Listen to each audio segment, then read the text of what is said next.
यार सलीम भाई, बातें बड़ी बड़ी करते हो, पार्लियामेंट में बंदे होते नहीं तुम्हारे। यार जावेद भाई क्यों नहीं, एक सेनेट में है ना। सिर्फ एक हाँ जावेद भाई एक, लेकिन वो एक भी सब पर भारी है। क्या मतलब? क्या तुमने कभी सुना कि सेनेट या दूसरे इलेक्शन में जहां बाकी तमाम पार्टियों के लोग बिक जाते हैं, जमात इस्लामी की किसी मेंबर ने अपना वोट बेचा हो? मोहम्मद अली का वाकया तो तुमने सुना ही होगा। मिडिल क्लास फैमिली से ताल्लुक रखते हैं, लेकिन उसके बावजूद 9 करोड़ की ऑफर ठुकराई थी क्योंकि उनको अपना जमीर बेचना गवारा ही नहीं था। और क्या तुमने बिल्डेट का सर्वे नहीं देखा? सेनेटर मुश्ताक को सेनेट का सबसे ज्यादा वोकल मेंबर करार दिया गया है। चलो मान लिया वो बड़े वोकल हैं, पर इसका फायदा क्या? असेंबली में बिल पास कराने के लिए 2/3 अक्सरियत चाहिए, वो अकेला क्या कर लेगा?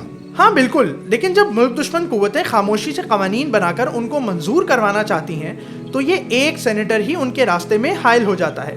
तुमने देखा नहीं, FATF के फरमान पर कानून साजी हो, मुल्क को IMF के हवाले करना हो, या आर्मी चीफ के एक्सटेंशन का मामला हो, ये तमाम इशूज और हकाइक कौम के सामने कैसे आते अगर ये एक सेनेटर वहां ना होता? छोड़ो यार, सिर्फ हकायक जानने से क्या फायदा? अरे बिल्कुल है, कम से कम ये लोग प्रेशर में रहते हैं कि इनको चेक करने वाला भी कोई बंदा मौजूद है। लेकिन बात सिर्फ इतनी नहीं, बाज औकात इनको अवाम के प्रेशर की वजह से कवानीन वापस लेना पड़ते हैं। जो मुल्क में हम जिस परस्ती की राह हमवार करने के लिए ट्रांसजेंडर एक्ट लाया गया, इसकी मुखालफत की इब्तिदा तन्हा सेनेटर मुश्ताक ने की। हाँ, लेकिन ये कम ही होता है ना।